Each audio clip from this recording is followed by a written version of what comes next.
Hoy nos sumamos a las corrientes de conocimiento de Alfredo Casares. Alfredo es periodista, es fundador y es presidente del Instituto de Periodismo Constructivo.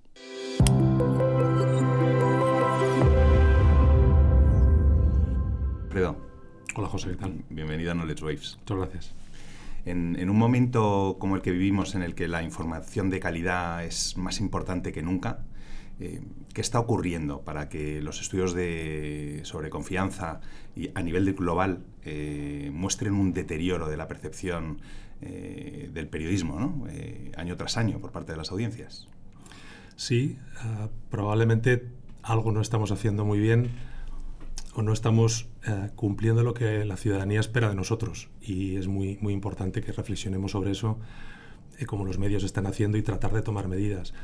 Estar en índices de confianza en España de los más bajos en los últimos 15 años es para preocuparse, y también hay otros indicadores relacionados con cómo nos perciben los ciudadanos respecto a la polarización, y nos ven en muchas ocasiones como generadores de esa división, ¿no? Que contribuimos a la polarización, y eso también tenemos que tener muy en cuenta ese tipo de cuestiones para ver cuál es el papel social que hoy nos corresponde. Uh-huh.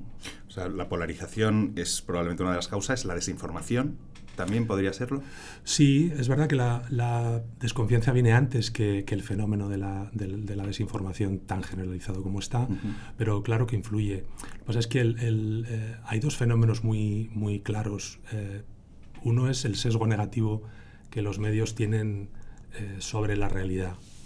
Y es verdad que en general los medios nos fijamos más, y los periodistas nos fijamos más en una parte de la realidad, que es lo que no funciona, lo que va mal, y es una función esencial del periodismo, pero no es la única, ¿no? Claro, eso hace que se produzcan situaciones de impotencia a veces en la ciudadanía, o abandono de medios. Hace muy poco me encontraba con una persona que no veía hace algún tiempo y me preguntaba: ¿qué haces? ¿A qué te dedicas ahora en este momento? Le conté y me dijo: qué necesario es. Yo he dejado de ver los informativos y estoy muy preocupada, me decía, porque mi madre vive asustada, una señora mayor que fundamentalmente ve la televisión, ¿no? Ese fenómeno del sesgo negativo, que es cultural, tiene algunos efectos que son muy relevantes. Y la división social es otro efecto muy claro. Simplificamos en ocasiones los relatos, fijamos estereotipos, prejuicios, porque a veces adaptamos la manera de contar la realidad a el enfrentamiento entre unos y otros, y eso, que en ocasiones tiene que ver con generar información a una velocidad que el mercado a veces demanda a los medios, erosiona mucho la profundidad, erosiona el contexto, y a veces trasladamos esa bronca política o esa crispación, la trasladamos literalmente, si no la enriquecemos todavía más a veces, porque hay una dramatización de la realidad que no es buena para poder explicarla, ¿no? En su complejidad. Ese periodismo declarativo, ¿no? Que tanto se critican los propios periodistas, sí, y los propios medios, pero en la vorágine en la que al final acaban todos imbuidos, ¿no? Claro, es un círculo vicioso del que es complejo salir. Lo que pasa es que hay que tomar la decisión consciente de salir de ahí. Uh-huh. Los políticos tienen unos ámbitos en los que ellos hablan entre sí, discuten, a veces de manera artificial. Lo cierto es que ese discurso público, los medios en ocasiones lo replicamos en nuestros programas, se generan escenarios de confrontación. Hace poco en una tertulia el conductor de un programa conversaba con dos contertulios y estaban de acuerdo, y les dijo: podéis discrepar, ¿eh? Claro, por favor, discrepad, porque eso convierte esto también un poco en espectáculo. Eso se está viendo que tiene un efecto muy perjudicial también en la conversación pública, en la conversación democrática, y ahí es donde creo que hay que tomar algunas acciones interesantes. Uh-huh. Probablemente la televisión, por esto que comentas, que en alguna ocasión también yo lo he pensado, la televisión, que es probablemente el foco de mayor audiencia, ¿no? Es el medio que genera esta visión, ¿no? De la audiencia. O sea, quiero decir, la desconfianza, probablemente la televisión contribuya con este tipo de programas debate-espectáculo. Sí, no es exclusivo de la televisión, pero es verdad que con el alcance que tiene la televisión, la penetración que tiene en muchos hogares, y en hogares con determinados segmentos de edad, sobre todo, y la dramatización de programas sin duda contribuye, sin duda. Volviendo al tema de la desinformación, es curioso porque al final la confianza, como comentábamos, es el mayor valor de una marca informativa, ¿no? El atributo por excelencia, y precisamente contraponerse a la desinformación, ¿no? Ese contrapunto sería el ideal, ¿no? Para cualquier medio. O sea, quiero decir, los medios al final tienen una oportunidad de posicionar su propuesta confrontando la desinformación. Sí, lo están haciendo. Y fíjate, en la pandemia hubo un refugio también de la ciudadanía en las marcas conocidas y en sus cabeceras, precisamente para escapar un poco de ese flujo informativo lleno de informaciones falsas y de bulos, ¿no? Y muchos medios están tomando medidas y creando espacios para verificar, y hay verificadores que surgen. Pese a eso, la fuerza de la mentira es muy importante, es muy potente, muy potente. Y la repetición constante de las mentiras tiene un efecto en la población muy importante. Y en ocasiones la ciudadanía no nos cree del todo a los medios, y eso es también muy preocupante, porque nuestra fuerza, como tú muy bien dices, está en la confianza, está en la veracidad y en esa relación que se establece con la ciudadanía. Si no nos consideran un actor relevante, un actor creíble, un actor, ahí empezamos a tener problemas. Tú eres presidente del Instituto de Periodismo Constructivo. El periodismo constructivo, me gustaría que explicases lo que es y qué papel podría jugar en este escenario que hemos desarrollado al principio de la entrevista. Sí, el periodismo constructivo, que podríamos definirlo como el buen periodismo también, porque ponerle apellidos en ocasiones, hay algunos colegas que les confunde o no lo ven bien, pero es cierto que nos permite poner una etiqueta y hablar sobre eso. El periodismo constructivo es una forma de ver la realidad, de comprometerse con ella y de contarla, que tiene que ver con enfocarnos, además de encontrar los problemas, contar y analizar con mucho rigor las iniciativas que hay en marcha para resolverlos, y en ese caso la parte de periodismo de soluciones es un eje fundamental, que sobre todo contrarresta ese primer diagnóstico que hacía del sesgo negativo de los medios, te ayuda a contar la realidad de forma más equilibrada y a mostrar una cierta esperanza basada en datos, a evitar el catastrofismo y a superar, como digo, y a combatir esa negatividad. El periodismo de soluciones, que es una sistematización de una aproximación a ese tipo de iniciativas, que los medios en ocasiones las hemos contado con cierta benevolencia, porque son cosas esperanzadoras, reportajes interesantes, pero el periodismo de soluciones lo que trata es de analizarlas con rigor y elevarlas en la categoría a un periodismo de investigación, pero orientado a lo que sí funciona. Porque es muy importante que también mostremos esa otra cara de la realidad. Y ahí hay una sistematización con una serie de puntos que podemos comentarlos después, para hacer historias de periodismo de soluciones. Y el periodismo constructivo además tiene otra vertiente que tiene que ver con el diálogo constructivo también, que trata de paliar esa otra parte del diagnóstico, que es la división y la polarización social. El intentar crear espacios de conversación plurales en los que las preguntas sean otras, en los que las reglas sean otras, no sean las reglas que traen los políticos de sus espacios o que se generan en esos espacios más de dramatización, sino que preguntemos de otra manera, tratando de orientar al bien común, a lo que nos une, a cómo construir un futuro juntos, a evitar estereotipos, a evitar prejuicios y a tratar, como digo, de generar una conversación social que nos permita afrontar los desafíos juntos y juntas y mirando hacia el futuro. Esos serían los dos ángulos más relevantes. Es una cuestión de actitud y de enfoque. Claro, y de propósito, claro. Supone, para los medios y para los periodistas, supone reconocer algo que ya están haciendo, porque es verdad, nosotros cuando trabajamos con periodistas o con medios a los que asesoramos, es verdad que lo reconocen como no les resulta extraño, y no tratamos de que sea extraño, al revés. Tratamos de que se identifiquen con algo que en ocasiones hacen, no todo lo que les gustaría, pero lo hacen. Y aquí la cuestión es de propósito.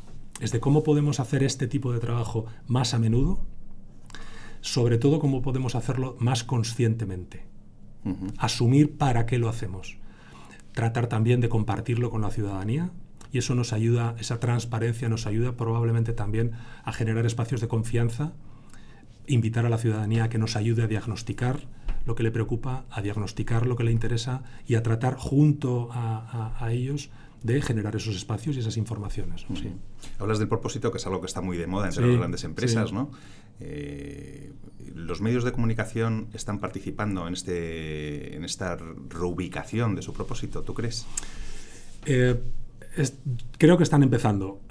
Creo que ahí hay mucho que aprender de grandes organizaciones y de otros sectores que lo han asumido hace ya un tiempo y que lo han integrado muy bien. El periodismo, claro, hereda líneas editoriales, líneas ideológicas, que en ocasiones, limitan la actuación. El propósito más social, el qué quiero yo para mi comunidad, el cuál es el valor que yo aporto, creo que se piensa desde otro lugar. Y entonces es como tú muy bien dices, una reubicación que no es fácil hacerla, porque son muchas décadas para muchos periodistas y para muchos medios centenarios, un modelo que no es fácil cambiar. Es verdad que los medios han hecho muchos esfuerzos y están haciendo grandes trabajos, pero hay todavía probablemente un camino que recorrer ahí para tomar esa conciencia y reubicarse desde ese lugar, que es muy interesante. Hay un tema curioso, que cómo está evolucionando en los últimos años, que es el tema del tratamiento del periodismo climático, ¿no? Sí. Se está produciendo una transformación hay medios como The Guardian, ¿no? Que han cogido una bandera incluso activista, y se está produciendo un cambio. Precisamente es uno de los temas que enarbolan un propósito, ¿no? Sí. Al final, los grandes temas que afectan a la humanidad pues tienen que estar en el corazón de cualquier proyecto informativo. Hemos hablado con varios periodistas sobre este tema. ¿Tú crees que el periodismo, en este sentido, debe jugar un papel activista en la defensa del medio ambiente? Porque realmente lo está jugando. Algunos medios están optando por esta solución. Sí. ¿Qué opinas al respecto? Mira, tú lo reflejabas muy bien en un artículo recientemente, los cambios que se están produciendo en los medios que están dedicando más espacio, están contratando personal y periodistas para trabajar en este tipo de secciones. El periodismo, claro, por un lado nos ayuda a hacernos una imagen de la realidad del mundo, nos cuenta el mundo al que no tenemos un acceso directo, y eso es una función fundamental. Pero también a la vez contribuye a que los ciudadanos se hagan una imagen de sí mismos y de sí mismas y del papel que juegan en la sociedad.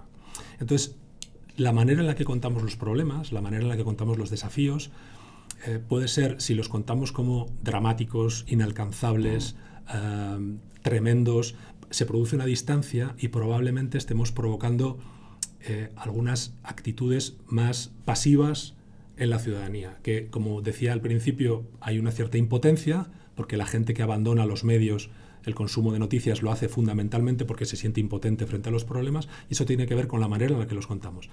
Pero si contamos los grandes desafíos también desde la perspectiva de las soluciones que hay en marcha para resolverlos, y conseguimos conectar a la ciudadanía con el problema, es decir, yo puedo hacer algo si quiero y si tengo la motivación suficiente, y dar pistas para actuar, que es una de las demandas también que en los estudios los ciudadanos, especialmente los más jóvenes, nos piden, estaremos generando un espacio para que haya unas aportaciones más activas y que la ciudadanía se sienta más activada, ¿no?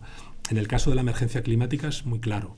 El catastrofismo que se ha vivido durante un tiempo ha sido como el nuevo negacionismo. Después del negacionismo fue el catastrofismo, y las dos generan actitudes paralizantes, porque el miedo paraliza.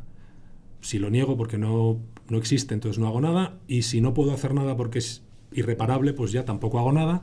Y ahora lo que hay es una corriente periodística que lo que trata es de reforzar y subrayar hay algo que podemos hacer, y eso mostrar qué se está haciendo, qué logros se están obteniendo o cuáles no, pero qué aprendizajes podemos obtener. Genera esa esperanza basada en datos, porque para poder actuar hay que ver que otros están actuando y qué iniciativas están haciendo y qué están aprendiendo, ¿no? Entonces, claramente el periodismo tiene esa función también. Ahí el activismo es una línea que los periodistas siempre nos ha incomodado, Creo que el activismo ideológico no nos ha incomodado muchas veces. Creo que cuando tiene que ver con ideología o con política hemos estado más cómodos en el activismo, pero con otras situaciones nos cuesta más ese activismo, o llamémosle de otra forma. Tomar partido tiene que ver con... Cuando uno toma partido por el futuro del planeta, creo que firmaría cualquiera, ¿no? Y entonces creo que efectivamente son grandes principios, y los medios los están asumiendo con mucha claridad, y hay que seguir, yo creo que haciendo un esfuerzo en eso. Nosotros tenemos y nos piden talleres relacionados con el periodismo constructivo y de soluciones sobre emergencia climática, y este año tenemos 3, y hay una demanda muy clara, porque los periodistas lo acogen muy bien, y de hecho la Sociedad en España, la Asociación de Periodistas Medioambientales, está trabajando en esa línea que comentamos. Bueno, esta corriente de la que hablabas está marcada por ese espíritu del periodismo constructivo, ¿no? Claro, totalmente. Claramente. Totalmente. Entre otras cosas, porque como comentabas también, es que son ir sumando elementos de ansiedad, ¿no? El cambio climático, efectivamente, claro, por una u otra razón, en fin, el consumo de noticias tan pesimistas es desastroso. ¿Cuál es la receta para desarrollar un periodismo constructivo sólido? Yo diría que ahí no hay una receta universal, son grandes principios que hemos mencionado anteriormente. El periodismo de soluciones sí que hay una sistematización que nos ayuda a contar esas iniciativas con mucho rigor, definiendo muy bien, explicando muy bien el problema y sus consecuencias, analizando muy bien la respuesta que alguien está dando en algún lugar. En ocasiones es muy cerca de nuestra comunidad y en ocasiones es más lejos, acreditando los logros y las evidencias que está teniendo. No se trata de contar planes o proyectos futuros, sino de qué se está haciendo en este momento, exactamente qué se hace y qué logros, como digo, y qué evidencias hay de su éxito, o en ocasiones de su no éxito, y también de eso se puede aprender, pero desde luego es una aproximación muy rigurosa, y también la exploración de limitaciones, de hasta dónde llega esa respuesta y hasta dónde no. No hay soluciones mágicas y hay que aplicar ese rigor también. Y luego tratar de detectar aprendizajes claves de funcionamiento que se puedan exportar a otros y que pueden acompañar. Eso hay una sistematización que es relativamente sencilla de seguir y que tiene una fuerza muy grande en el producto final. Y hay otra aproximación más del periodismo constructivo, más elevado, que tiene que ver con generar esos espacios de conversación. Hay proyectos periodísticos que implican a la ciudadanía en el diagnóstico de problemas y en la co-creación de soluciones periodísticas. Hay proyectos que se involucran en una comunidad en describir un problema y en ayudar a resolverlo. Y hay iniciativas que reúnen personas con distintas ideologías o con distintas procedencias para que dialoguen en espacios, como digo, orientados a conversaciones mucho más constructivas. Y también hay iniciativas que involucran políticos, ciudadanos, periodistas en generar espacios en los que la política juegue un papel distinto. Ahí hay proyectos que se pueden desarrollar y hay ejemplos aquí y en otros lugares muy claros con esa voluntad. Sobre todo, cada uno tiene que ver en su medio de qué forma puede adaptarlo, porque las circunstancias son diferentes, pero los principios son eso, sobre todo la voluntad de que las reglas sean otras, ¿no? El propósito del impacto positivo de este tipo de periodismo entiendo que requiere una visión cercana, ¿no? del espectador, oyente, sí, lector. Cuando hablas de comunidad, conviene que este tipo de contenidos, que este tipo de informaciones profundicen en los aspectos más locales de los grandes temas. Hay muchas iniciativas que son locales, porque es cierto que los medios locales, tanto los medios tradicionales como las iniciativas independientes que surgen, que hay muchas en el ámbito local, tienen muchas ventajas de cercanía física, sobre todo, y de un alto grado de conocimiento de la comunidad, en ocasiones de identificación con la marca, y eso lo hace muy fácil. Pero no es imprescindible. Creo que hay ejemplos también de grandes medios que practican este tipo de periodismo sin necesidad de tener una cercanía física con la comunidad. O sea que no es imprescindible. ¿Cómo está desarrollándose este periodismo en España? ¿Los medios lo están asumiendo? ¿Hay algún medio que esté haciendo particularmente bien este enfoque? Mira, hay una corriente internacional en los últimos años, especialmente en los últimos 3 años, diría yo, y hay iniciativas en todo el mundo, en todos los continentes, muy interesantes. Hay algunos países que llevan años trabajando en esto. En el norte de Europa llevan años, en Dinamarca especialmente, también en Alemania trabajando, en el Reino Unido, en Estados Unidos también, y en Francia, por ejemplo. En España, al igual que en Italia, hay un movimiento emergente. Los medios en España hacen muchísimo esfuerzo por mejorar no solo la manera en la que llegan y tecnológicamente, sino también en los contenidos. Y hay buenísimos ejemplos en todos los medios. Lo que quizá tenemos ahí un paso más que dar tiene que ver con lo que comentábamos antes de hacerlo de manera más consciente, más recurrente, de generar un espacio permanente en muchos casos y de compartirlo, de contar a la ciudadanía lo que queremos hacer y por qué, ¿no? Y en ese caso no creo que haya un medio que destaca especialmente. Hay iniciativas, hay una sección de periodismo de soluciones en España en la revista AZ, que trabajamos con ellos durante unos meses. Noticias de Guipúzcoa, un medio local, está trabajando en periodismo constructivo y de soluciones, y son iniciativas que se van sumando. Creo que hay interés. Nosotros hemos trabajado con más de 100 periodistas de 6 medios en estos últimos 10-11 meses. Y hay un claro interés. Los medios es verdad que también necesitan ver ejemplos y nosotros tenemos muchos casos para compartir con ellos de cómo se puede aplicar, de qué beneficios reporta, más allá de los beneficios que tiene para la sociedad y para la ciudadanía, que son muchos, de vinculación y de esa inspiración. Para los medios puede ser una fuente de generación de ingresos y hay casos de éxito en ese aspecto, y sobre todo generación de vinculación que tiene que ver con recuperar en muchos casos o fortalecer esa confianza. Y las universidades también son un espacio muy interesante de trabajo. Hemos trabajado con más de 250 estudiantes hasta ahora, y hay un interés muy claro también por empezar a incorporar esto. Yo diría que es emergente. Cada vez hay más demanda, cada vez hay más colegas que contactan y que se interesan, y creo que el camino es esperanzador ahí en ese aspecto. Bueno, y en un momento en el que los medios están transformando sus modelos de negocio y ese cambio requiere una cercanía aún mayor, ¿no?, con el lector, sí, cliente, suscriptor, sí. Probablemente esta sea una línea, desde luego, a explorar, ¿no?, por todos los... Sí, como dices, es un buen momento. Creo que es el momento oportuno, porque las circunstancias sociales que mencionábamos al principio requieren que tomemos algunas medidas y que exploremos nuevas formas, como dices, de relacionarnos con la ciudadanía y de aportar valor social de maneras que quizá antes no teníamos tan asumidas o no tan conscientes, ¿no?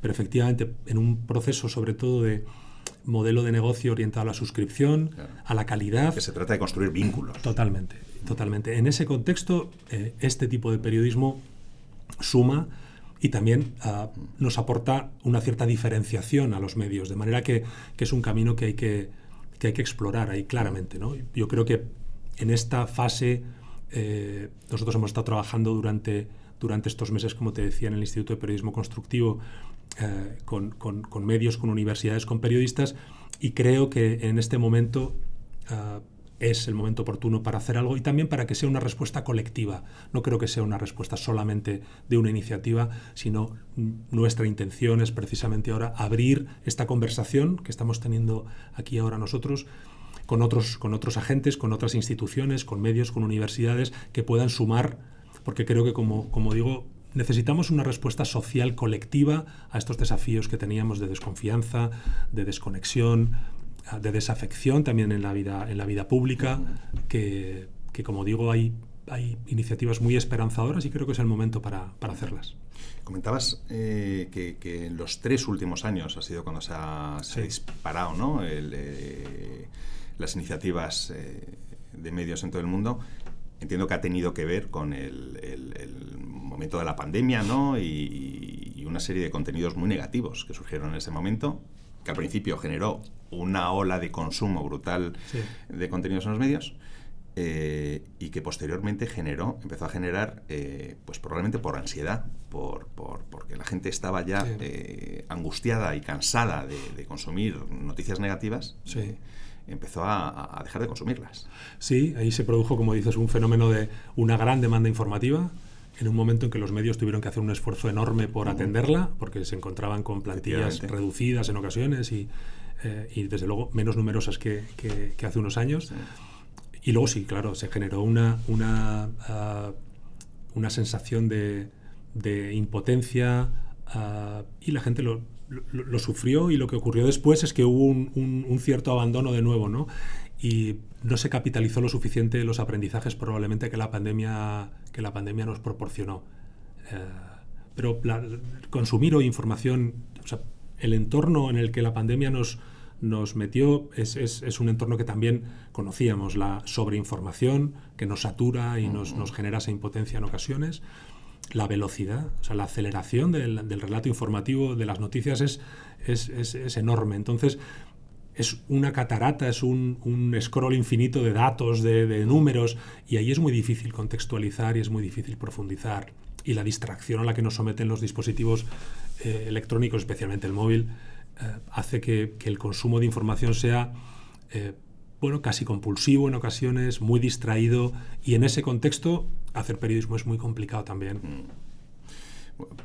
Precisamente la pandemia lo que provocó también fue un parón, ¿no? en nuestras vidas, en las que antes teníamos unas rutinas un poco alocadas, que dejaban poco tiempo para pocos espacios de reflexión, y de repente nos encontramos con todo el tiempo del mundo, ¿no? Para reflexionar. ¿A ti cómo te afectó ese periodo? ¿A qué conclusiones llegaste, si es que tuviste oportunidad? Sí. Me afectó, yo diría que ocurrió la pandemia en el momento en el que yo iniciaba la publicación del libro. Acabé el libro entonces, y cuando comencé el proyecto del Instituto de Periodismo Constructivo. Claro, sumar las dos circunstancias efectivamente te genera un espacio para pensar, para actuar poco, porque nos obligó a no actuar, y esa reflexión probablemente dio lugar a que tuve que parar el libro e incorporar muchas cuestiones relativas a la pandemia, y eso también me hizo ver la realidad con una cierta distancia, y a mí me ayudó mucho a tomar una cierta perspectiva y a que ese carácter apelativo que tiene el libro, de repente me sentí que el principal apelado era yo. Claro, al poner el punto final, uno dice, bueno, y después de todo esto, al que se lo lee quieres invitarle a quien más invitaba a aquello era a mí, ¿no? Y entonces decidí acelerar y poner en marcha el instituto con ese propósito aglutinador, y sobre todo con arrancar también desde la reflexión y la acción. Pero fue un momento muy interesante, sí. Alfredo, ha sido un placer charlar contigo. Gracias, José. Muchas gracias a ti.